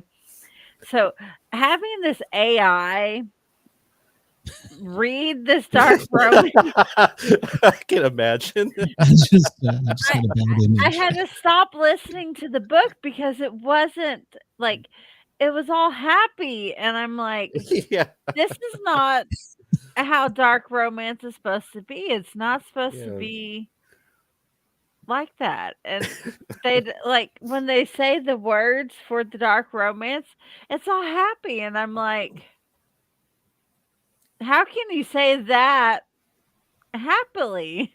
Right. It just doesn't work. Yeah. But Yeah. that's exactly the reason I never published those two. I still have them. They're still out. They're still in my my little account there, but I haven't published them for that reason. Until it gets better, I don't want to do that. Well, that's why It just takes away too much. That's why whenever I get an Audible book and it says it's AI generated read, I won't even listen to it now. Yeah. Hopefully one day it'll get better. And But then I'll go to know. customer service and request a refund for my credit. And I'll explain to them that they need to stop doing this AI generated reading because it's not the same. Yeah. They always come back with the same thing, though. It's a learning mechanism. It'll get better as it goes. But I don't think Then I tell them, you know what? Here's some positive some feedback for you. It's crap. Stop doing it. I was like, I can't say I disagree. I tell them I read dark romance, and you can't tell the person to do this and not have the emotion behind that AI doesn't have. You know, now that you mention it, I might have to listen to one of the dark romance AI read just for the chuckle factor, because I have a feeling it's probably more entertaining. Like, dark romance needs that emotion behind it, and AI doesn't have that. And they're like, okay, I can't exactly say what some of the stuff is, but like, because it's pretty raunchy, but like, you're blushing, Harley. Yes. Well, the guy, like when the guy tells the girl to do something pretty raunchy, and it's all happy, and I'm like, and it's like he's ordering a cappuccino. Yeah, I'm like, okay, so you're sitting here happily telling her to do this horrific stuff, and I'm like, oh, now I'm gonna have to listen to this. You're thinking about it too, aren't you, Glenn? You're going to do this, aren't you? Yes. Unfortunately, I probably did. Oh, there's probably a whole fetish of people that like that type of thing. I mean, I like dark romance, but I don't like the dark romance AI read to me because it's bad. It's really bad, and it doesn't have the emotion that's needed for an author to have the book read. I mean, if they're gonna pay that money, they should have someone professionally, a human, not AI. We're definitely still at human standard at this point. Will it get better? I don't know. I don't see it ever getting better with the AI read, because they still don't have that emotion that's needed for reading any book, because AI doesn't know when, like, exclamation points and all that, when you got to put the emotion behind it. Oh yeah, I know in mine several times, like the blurt will be what, you know, like what, like that, and it always goes what every time. No matter what punctuation you use, it does the same thing. So that's why I'm saying, like, with your books, it needs not AI, because you have a lot of emotion in your book, and Hmm. your characters have a lot of feelings, and they go through different scenarios, and they're they have different personalities. They need to Hmm. be have that expressed by a human who knows, oh, okay, this character is saying what, and it's supposed to be with emotion, not what. Hmm. Yeah, it's a computer. That's all it boils down to. Hopefully, they're not driving a Have interstellar you talked drug dealer here, to but Cam Buckner from Dixie Cryptid about reading your books? Well, I would assume that that's towards you, Born Cam Buckner. I have no idea who that is, but I'm apparently not sure. it's a recommendation from Wendell. So there you go. Have to check that out. Yeah, well, remind me, and I'll shoot it to you in a message. So, but well, yeah, and I like what you were saying earlier. AI is a tool, and can we improve the tool? Yes, but can you make it have the emotion, the empathy, any of that? And if we could, do we want it to? That's the next question. Probably Right. not. Yeah. It's what I mean. We claim that humans are sentient beings. You know, some people claim we're the only sentient being on the planet. Uh, the creativity is the greatest part of that. So if we have machines that can just replicate that, we have become virtually Useless. useless. Yeah, Yeah. and it's I not mean, just like, a in sense of all honesty, self-preservation. this is just me being cynical and quite a okay, I'm gonna say it, being a bitch right now. Some people are already pretty useless, so why would you want to make them even more useless? Yeah, Because I deal with quite useless people on a daily basis. Why would you want to bring something to make them even more useless? we're in a way we're trying. It's almost as though, again, I'm sure a lot of people say I'm being an ass about it, but I mean, what it's almost like we're systemizing thoughtlessness. That's what we're going to, and it's depressing and scary all at the same time. Oh, yeah. But I mean, I guess my some holdout is teenagers, computers won't be able to ever accomplish human quality. So maybe that's the saving grace. I don't know. some teenagers can't use logical thoughts without AI or computers or phones, or they can't even function as functioning people without something telling them what to do. Hmm. That's What are they going to do when it's not mechanical. there? Because there's that possibility. I mean, we could be in a dystopian world one day where poof, it's gone. Do they even teach long division anymore? I know when I was in You school, know, that they was took cursive out of schools, Yes. and they took cursive's gone. It's now a dead language, Yeah. pretty much. so like when I tell my 18-year-old son to sign your name, and he writes his name, I'm Hmm. like, Yeah. that's not signing. What are you doing? Sign Right. it. Yeah. Yeah, I we asked used to my have daughter print to and write a sign. check Yeah. once. I asked my daughter to write a check once because I was Chris, out I'm of not town. talking about you. And she goes, how do you write a check, Dad? I'm like, wait, what? Yeah. We Like, had all whole right, classes to do that in economics or whatever. We had to learn And how the to write worst checks and part someone balance a gets is this checkbook. one. they don't know how to count change back Well, without the register telling them how much change to give. And I'm like, you don't know how to. It's just, someone's taking offense. yeah, it's Chris. We love him. But yeah, I mean, we are taking away. Well, talking about cursive, how many important documents just in American history are written in cursive? So Well, we just Like feed my it kids AI and can't they'll put it in even print. read cursive, and I'm like my daughter, she's 21. She could read cursive because they were still teaching cursive when she was in school. yeah, My Wonder was great. 18-year-old son, eh, eh, kind of, but not well enough because that's when they started not teaching it.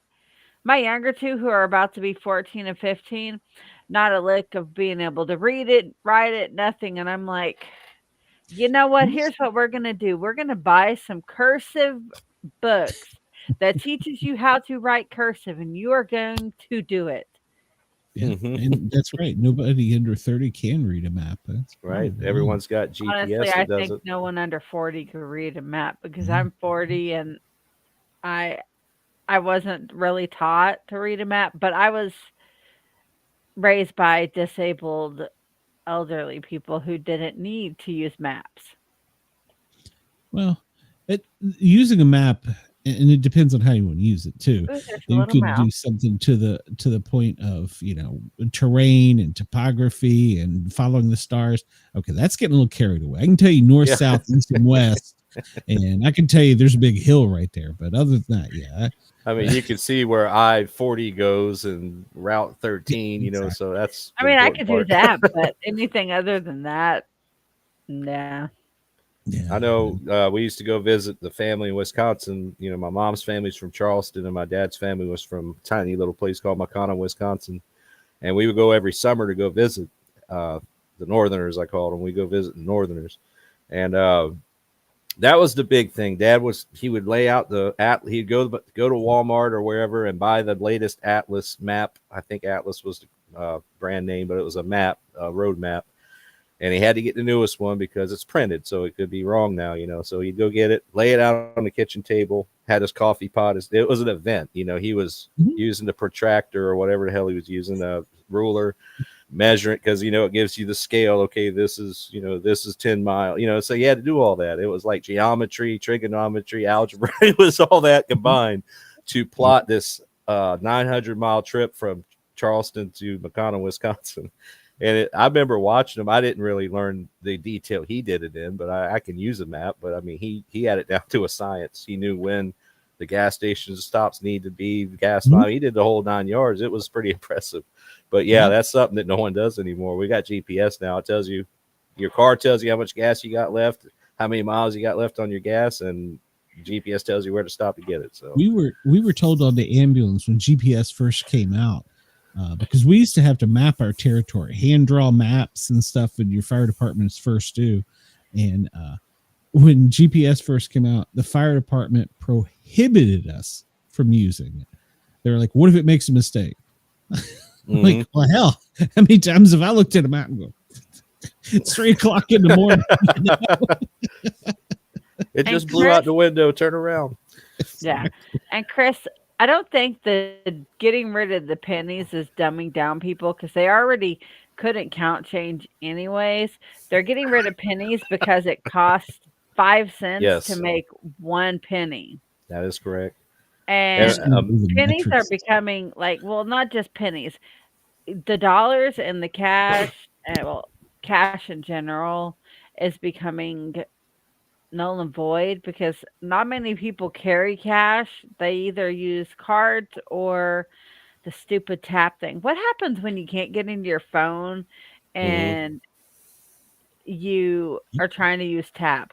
Like, do you know how many people have sat at my window at work trying to open their phone and unlock their phone and unlock their card and then no, it's young kids.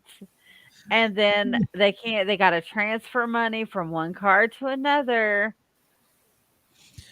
Yeah. The whole penny thing is funny. I mean, I agree. It costs more to make it, but they're making it out. It's like major breaking headline news now. There are no more pennies. What are we going to do? Yeah, we're making it into a catastrophe. I mean, we used to have half pennies. We did away with half pennies. The world didn't collapse. We just don't have half pennies anymore. We still make $2 bills though. So now the bad part will be everybody will round their prices up to the next nickel. So you're going to spend more for everything. But it is what it is. I mean, exactly. Yeah, it's I agree. And like I was saying, they still make $2 bills. So. Oh, I still try to get those when I can. I just think they look cool. A friend of mine, he goes to the bank and he buys, or I guess it's buy him. He gets some like by the bundle, and whenever we're traveling or he's traveling, he tips in them. Yeah, that's what I was doing. That and the little, they're not real gold, but the little dollar gold coins that they have now. I think it started with a Saskatchewan coin. I used to use those to tip just because it was something different, Well, you know where I'm located, there's a lot of Polish people. That's where I live. Mhm. And my son is obsessed with Poland. Like he wants to move to Poland when he gets My wife's older. Polish. And I've gotten like 4 Polish coins for him because they come in and they don't realize they're not really useful here. Mhm. I mean, they are, but they're not. And Right. so they give it to me as a tip. And so I keep it for my son. I've gotten a Dominica Republic coin yesterday, and I've gotten him like 4 or 5 Polish coins, and he just keeps them. He's like, I'm gonna save these for when I move to Poland. I was like, good luck there, buddy. Good That's luck right. there. Have fun. Yeah, I when we was were like, flight it's not gonna medic, be cheap. Have fun. when we were flight medic and had to fly all over. God, that was such a pain in the ass converting money, because some countries using a credit card is you're taking your life in your own hands. So I know years ago, I think it was 2004, the wife and I and a bunch of friends, we all went to England to visit friends we have in England. And ironically, this was right after the subway bombings in 2004. So there was all kinds of panic around that. And of course, everybody was saying, well, how are we going to get around? I said, get on the subway. I said, the terrorists want us to hide in a hole. So I'm getting on the subway. Yep. And we did. We rode on the subways, but that's beside the point. But when we went over, I exchanged, American money here for the British pound to pound sterling, and went over there, spent it, and all that. Now, when I left to go to England, the dollar was $1 to the pound, so they were even. It was $1 equals £1. When we came back, it was $1 or £1 equals 75 cents. It dropped 25 cents, the difference in the exchange rate. I said, well, hell, if I exchange it back now, I just lost money. So I kept them. I just let them sit around. And then 10, 15 years later, our friend over in England got married. So I just put it in an envelope, sent it to him. So there you go. So apparently the dollar's never going to recover back to the pound. And it hasn't. The pound is still worth more than the dollar.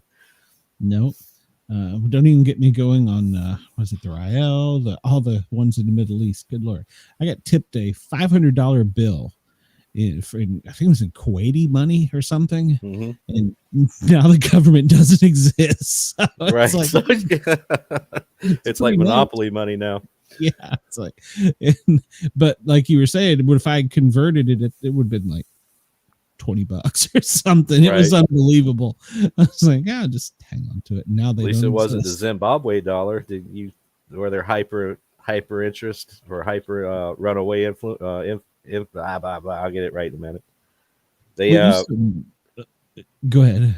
Yeah, it was what's it like $100 million note is like $15 or something like that in our money because of their inflation. There you go, inflation.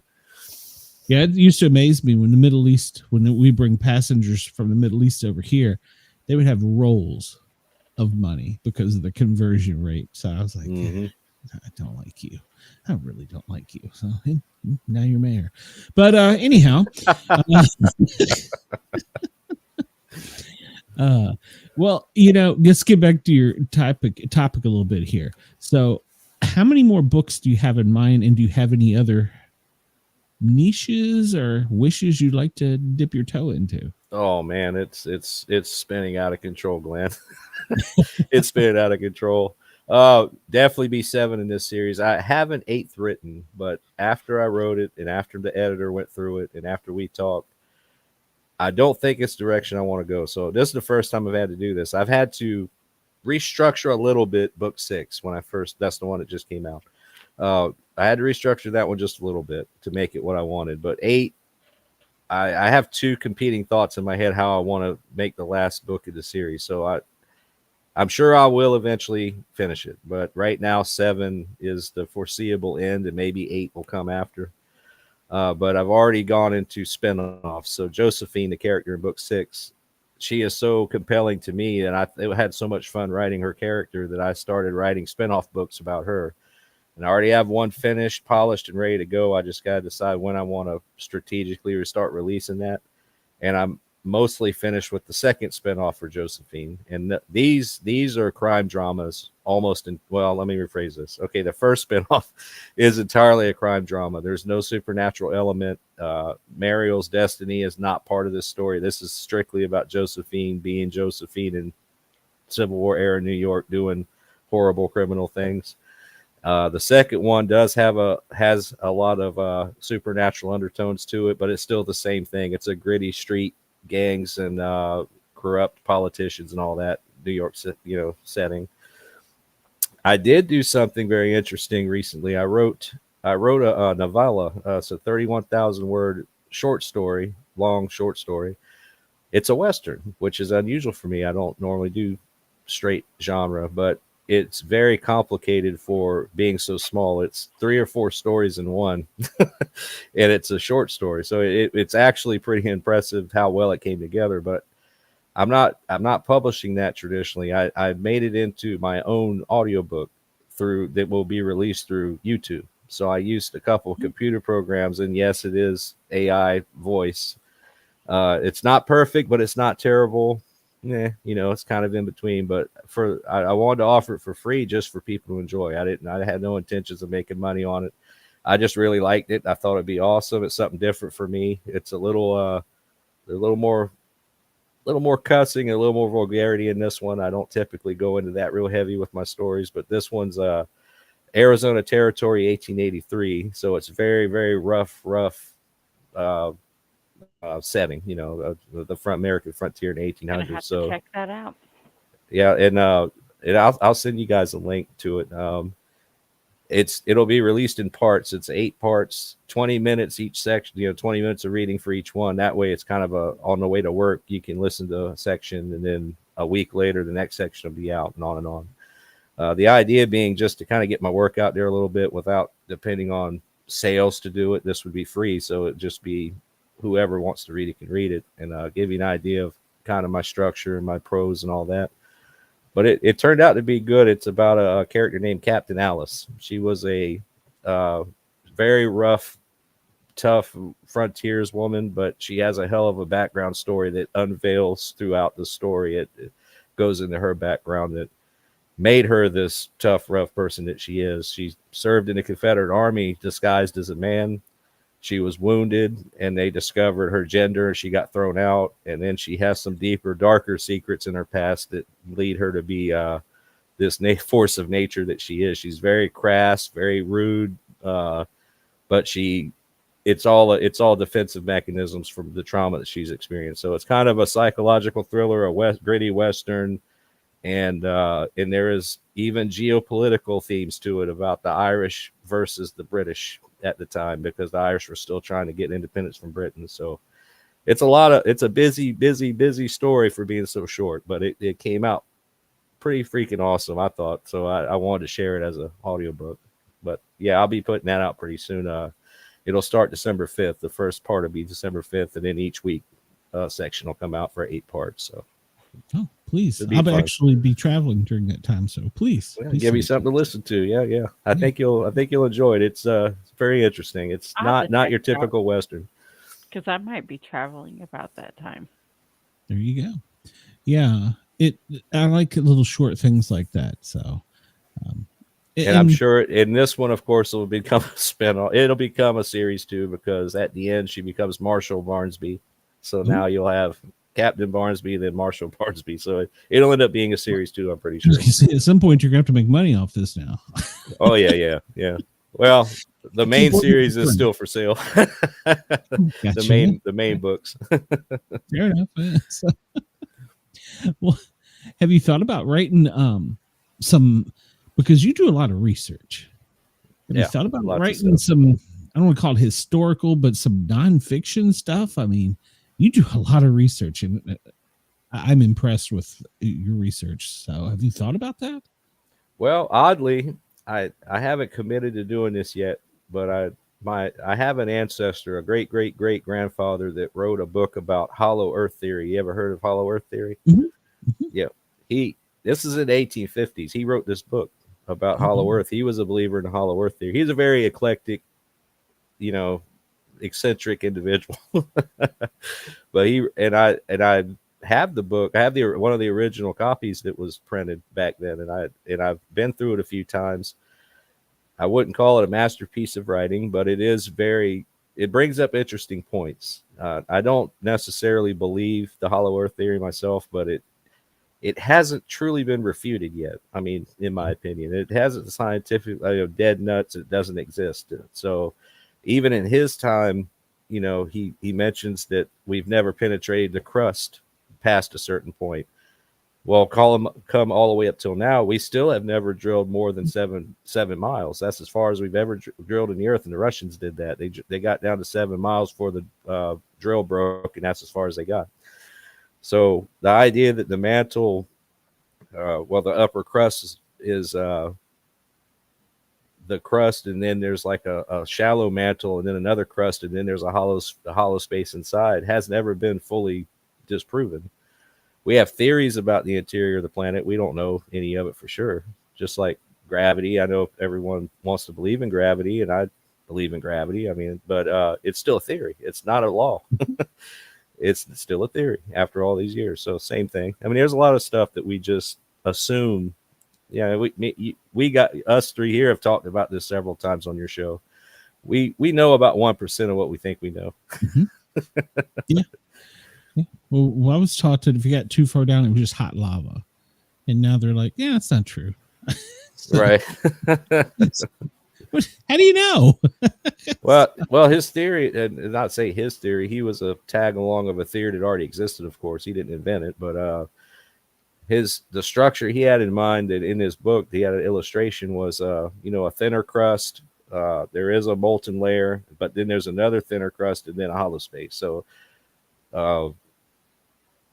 So yeah, the density of the Earth would be less, of course, but we don't really. We assume we know the density of the Earth. We don't really know. Now they're saying there's two cores. Mm-hmm. I guess at some point they speculate that we got hit by another planet. Back when the Earth was forming, it got hit by Theia, which was another planet the size of Mars that was in the same orbit as Earth, and they eventually collided, and so we have two cores. I mean, where did this come from? All of a sudden we have two cores now. So I mean, we assume we know stuff, and we really don't. Did you catch the little blurb? I think it was like 2 weeks ago. We have a second moon. Yeah. Yeah, we do often, actually. If we capture something, I think the rule is if we capture something in orbit for longer than 2 or 3 days or whatever the time frame is, then it's considered a moon. But they almost always eventually fly off back into space. They don't stay long, and that's what this one is. I think they said it'll be, 20 years or something, and then it'll go back out into space. Yeah. But that didn't make I would have thought that'd be like breaking news, on CNN. We've discovered we have two moons. And, there's a blurb. And I think until we look up in the sky and see two moons, then it becomes important. If we can't see it, it's not important. That's right. It's like 3-Eye Atlas. We can't see it. It's behind the sun. So yeah. I do every day the talk show, and I'll talk a little bit of history, and they'll talk about in this day in 1735 we got the first picture of the moon. I'm like, for Christ's sake, it's 2025. We can't get a picture of a comet. Come on, man. Yeah, where's that high resolution photo of? Is it A3? What's the name of it officially? 3-Eye Atlas. 3-Eye Atlas. Okay, we'll never remember that name, but yeah, 3-Eye Atlas. Where's the high resolution photos of that? Well, supposedly one was leaked, and I swear to God, it looks like a peanut in space. A peanut. I swear to God. Are you guys familiar with the original Star Trek at all? The original 60s? A little bit, yeah. Well, there was an episode with the Planet Eater. It looked like a giant worm with a giant mouth in the front, made out of rock, that ate planets. Yes. And somebody put a meme on Facebook that I laughed. It said, "We finally have our first high resolution photo of the 3-Eye Atlas," and it was that. I said that would be our luck. Here comes the Planet Eater. This is great. Yeah, I haven't seen that one. Yeah. Like I said, we don't know what we don't know. Let's go to the bottom of the ocean before we go back to the moon. No, you got a point. We know, the old saying, we know more about the moon than we do the ocean, bottom of the ocean. We don't know what's down there. It's hard to say. Yeah. And it says, where's the picture from the Hubble? You got a point. If we could take pictures of other planets with the dang thing, why can't we get a picture of this comet flying by? Yeah. Yeah. Just saying. And it flew right over our Mars rover and turned its light on. It probably freaking honked. I don't know, but get a picture. I mean, do you guys, Harley and Glenn, do you think if it came out tomorrow and it was announced that intelligent life exists and that we knew about it, it's been there, it's proven, and they're they're floating around watching us, do you think society would collapse like they say it would? Do you think it No. would just be catastrophic? I think they've been watching us all along, like on The Simpsons, and they're laughing at us. No, I mean, do you think human society would collapse with the knowledge that all of it's true? I think a certain portion would, because The ones who don't believe would. No, I think they would be easier to convince than the diehard, I don't know how else to word is, but like Christian, theological, because they've been taught since infancy, that's it. And to suddenly realize, yeah, that's not it. No, I mean, I believe that there's aliens. I believe that they possibly look just like me and you and hiding all along. And they are Very well could be. in the spaceship above Earth, just laughing at all the stupid shit we're doing. Very likely. Yeah. Well, we're starting to play with the big booms again, the nuclear stuff. And if you go back and look in history, when most of the UFO activity is surrounding that time period. Right. So, yep. Are we tempting fate here? We got a comment up there. We don't know what the hell it is, and we're just going to shoot off some stuff to rattle our sabers. So. Yeah, let's tempt fate. Yeah. So fun. But I think a certain portion of society would, yeah. And I think the others would be like, that. Told you. I think a vast majority, until they see something that really affects their immediate life, I don't think it wouldn't really affect them all that much, to be honest. I think that's a vast majority of society. And then there's the other parts, like you're saying. I'm sorry, what now? I think they're also trying to condition with some of the stuff they release and the movies and stuff. I think they're trying to condition for the what if. Oh yeah, there's that theory for sure. Another huge red flag, not red flag, but just an indicator, I guess. The Catholic Church, the Pope, how many years ago? Maybe was it 8 years ago? The Pope said, if aliens showed up tomorrow, it would not conflict with Christian doctrine. And in a way, I agree. I consider myself a Christian. I might not be the best example of one, but I think I do classify myself as a Christian.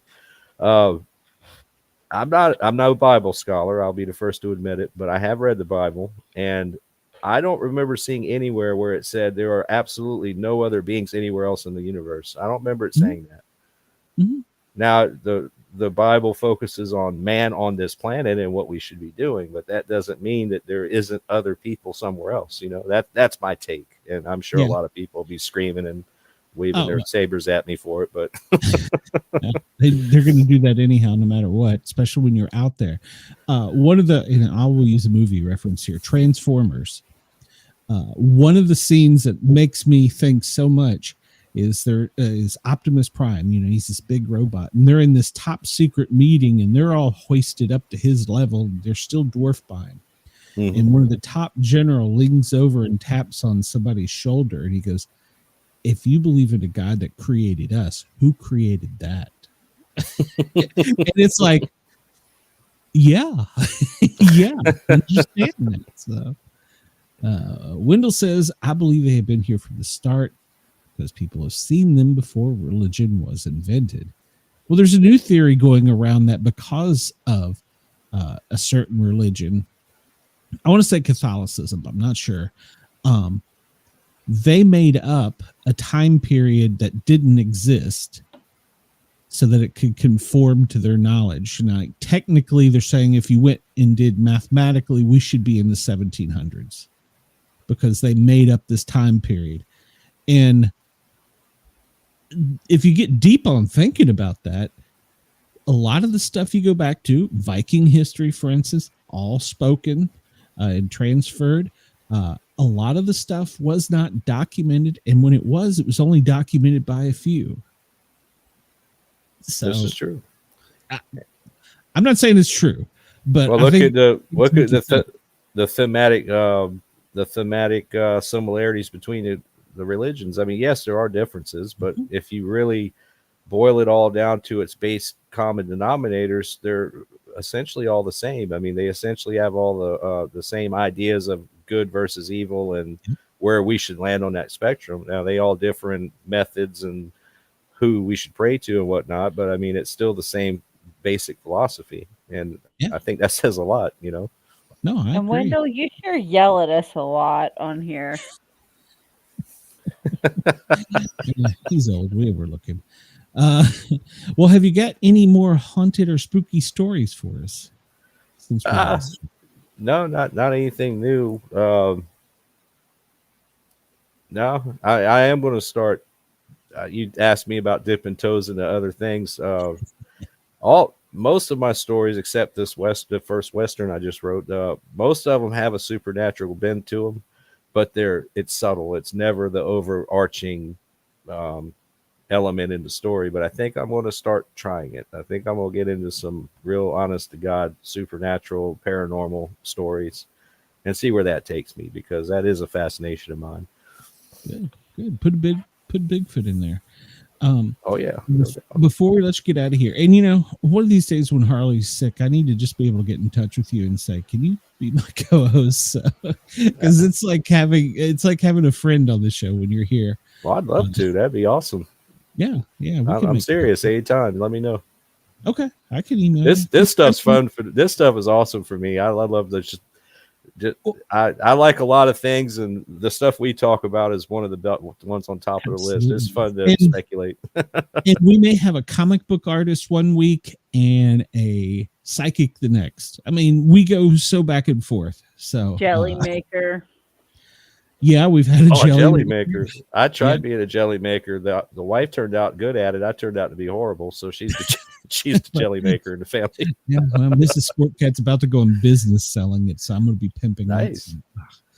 It. So especially for our Australian audience, because we are really wanting to get our stuff in their hands.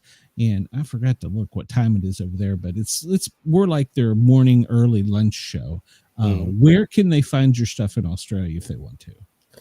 The best place to go is on the internet to thalsparr.com, THALSPARR.com. And that's the hub that'll take you to anything you want to know about me or the books, where to get the books. Right now, the website's a little plain because I made it, and I'm not really a web builder. Maybe 20 years ago I was, but technology has moved on past me at this point. But I do have I did contract a nice lady to redo my website for me in a more professional manner. So it will be a lot better very soon. But still, you can find anything you need to know about my work there. So that's the best. And they are on Kindle. And it probably won't be tonight. Tomorrow it will be in the show notes. I always trying to do that for the guests because I think it's important. We have a small but loyal audience and growing in Australia, and I still don't know why, but they like hearing us. They like it. We are pretty highly ranked over there, rated. So nice. Yeah. They like our banter. Yeah, well, I enjoy it. Well, if you ever watch our news show, good Lord, from 2 to 4 every day, Brenda and I, she's in the chat right now. We go back and forth, and you would swear it was like an old 80s morning zoo show. I mean, we cover the news, and then I get shiny, and I'm over here, and she's like reeling me in. So that's what makes it fun, though. There so I can cuss, so that works out. There you go. That helps. A little inhibition. That's nice. And you don't got to get our attention. We pay attention. Well, I pay attention at least. We love our chat. So, well, man, say that about Glenn, but I do. We are up against a hard break now that we are on a station. We have to time it perfectly. So I'm gonna let you get out of here. Send me your information so we can text. That's probably the quickest way because I don't. Okay, yeah, no problem. I mean, if you don't care, I'll give you mine. So yeah, we can do that. And yeah, I would actually like to have you on as a host, and not to kicking Harley out or anything, but she occasionally has to work. I mean, she's got a life. I'm the only one that doesn't have a life. So yeah, we can make that happen. So awesome. Of course, absolutely. You can come back anytime, and if you want to talk about your book, Guard, just BS with us. So you're welcome. So. All right. Thank you. All right, man. Well, I'm going to let you get out of here because, like I said, we're going to be up against a hard break. Thank you. Appreciate your time. And as always, we've enjoyed it. The chat's enjoyed it. And hopefully we'll get you some books sold in Australia. Oh, that'd be awesome. Anybody, anywhere, I'm good for it. I just want to hear feedback. There you go. Wendell says good night. So you know you've done it right if Wendell says good night. So there you go. Thank you very much. And thank you for taking me back after I messed up the last time. It happened, dude. I didn't think twice about it. It happened. So, all right, man. Have a great night. We will see you soon. All right. Take it easy, you two. Thank you. Bye. Well, Harley, that was a great show.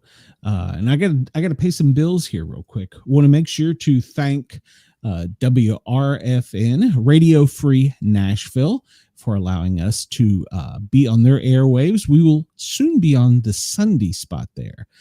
So check that out. I'll give you times and dates if you want. It's a replay of this show. Of course, you can come over to YouTube and find us under the Sportcat shows and catch us here. So, Harley, you got anything going on before we get out of here? Well, I've postponed this for a couple weeks because of everything going on. Well, Sunday night at 9 Eastern, we are doing the last meals for death row inmates of 2024 and 2025. Oh, there you go. All right. And you can catch that over here on the Sportcat shows as well on YouTube. That will not be on Dare Talk Radio. So everybody, you can catch me tomorrow if you're interested on the Thin Line Rock Station. I'm a jock there from Tuesdays and Thursdays from noon till 2. And of course, I will be back tomorrow at 2 o'clock to do the Sportcat Daily Gazette, where we have, we'll just talk about the news, and Brenda will keep me from getting in trouble. Oh, I'm off work tomorrow. I'll be able to watch that one. Come on in. All right. Harley, everybody, have a great night. We appreciate our listeners from Dare Talk Radio in Australia. Please come over and find us under the Sportcat shows. I think you'll like us over here. Plus, we got a great chat. So, everybody, have a great night. We will talk to you and see you soon. Bye.